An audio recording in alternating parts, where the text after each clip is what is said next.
ইঞ্চি দিয়ে এই রাস্তাটা করতে হইব।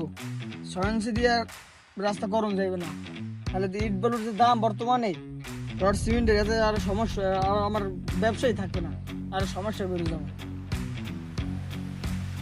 ওই যে কন্ট্রাক্টর সাহেব নাই, কন্ট্রাক্টর সাহেব আসসালামু আলাইকুম। ওয়ালাইকুম সালাম। ভালো কি আছেন? করতেছেন? ওই রাস্তাটা মাপ নিলাম, রাস্তা করা লাগবে, এই রাস্তাটা করতে হইব। রাস্তার নিয়ম জানো তুমি? 6 ইঞ্চি রাস্তা করা উচিত। হ্যাঁ 3-4 ইঞ্চি দিতেছো, এটা তো সরকারি আইন অনুযায়ী আইন অমান্য করতেছো, এগুলো তো ঠিক না।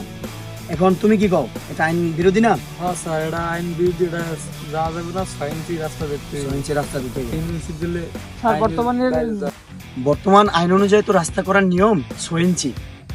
তুমি তো আমার যা বুঝাইলা বক্কর সকর চলি বললি, আমি তো একজন ইঞ্জিনিয়ার, রাস্তা ইঞ্জিনিয়ার, এগুলো তো আমার বুঝাইলে চলবে না। চলবে? না এই রাস্তা দিয়ে তো আমার গাড়ি যাবে, হালকা মোটরযান যাবে, ভারী মোটরযান যাবে, কে যাবে না? আমাদের ছোট ভাই ব্রাদার ছেলে মেয়েরা এই রাস্তা দিয়ে স্কুলে যাবে। এখন তো তুমি যে কাজটা করতেছো এটা তো দেশদ্রোহী কাজ করতেছো। 6 ইঞ্চির রাস্তা তুমি 3 ইঞ্চি দিয়ে করতে চাও, তারপর বলতেছো তুমি এই বক্কর সকর কি বুঝাইতেছো। এই রাস্তা তো আমার বৃষ্টি বাদল আছে, টিকবো না, তো আমি এই রাস্তা তো করবো না। আমি এই রাস্তা কন্ট্রাক্টর এখান থেকে চেঞ্জ করে দাও। এই কন্ট্রাক্টর এখান থেকে স্যার change করে দাও। স্যার আমার এবারের জন্য না না না, আমি তোমার কোনো কথা শুনবো না। না, তুমি স্যার, যত বড় বেদবি করছো, রাস্তা 6 ইঞ্চি তুমি 3 ইঞ্চি কেন দিচ্ছ? কার পারমিশনে 3 ইঞ্চি রাস্তা দিচ্ছ? স্যার নেক্সটে ঠিক মতন হবে স্যার, এবার জন্য আমার কাছেই থাকুক। এই ওনার ফাইলটা নিয়ে আমার অফিসে আইসো, আর ওনার এই চেম্বার থেকে ওনাকে বাদ করে দাও। স্যার আমার কাছে ভালো একজন লোক আছে।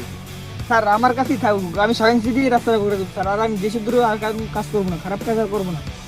আজকের পর থেকে যদি তোমার ফাইলে বা তোমার ইতে দেখি যে তুমি এই রাস্তা নিয়ে কোনো জায়গায় দুর্নীতি করছো, বা রাস্তা বা কোনো এলজিডির কাজ নিয়ে তুমি 2 নম্বরই করছো, যদি ধরা খায়, তোমার ওই দিনকে কিন্তু একবার ডাইরেক্ট চাকরিচ্যুত করা হবে। জি, স্যার। আজকে তোমাকে মাফ করলাম, আর এই রাস্তা কমপ্লিট করা কাজ শেষ করে আমার থেকে এটা সবকিছু কাগজপত্র বুঝাই দেবে, আর আমি এটা রাস্তা কিন্তু শেষ করার পর আমি পরিদর্শন করবো রাস্তা ঠিক আছে কিনা। Okay, ঠিক আছে? ঠিক আছে, ঠিক আছে, তুমি এটা নজরে রাখবে। আচ্ছা, সবসময়। দেখুন, স্যার। আসো তাহলে, ঠিক আছে। ভালো থাকো, আচ্ছা সুন্দর মতো কাজ করো। আচ্ছা।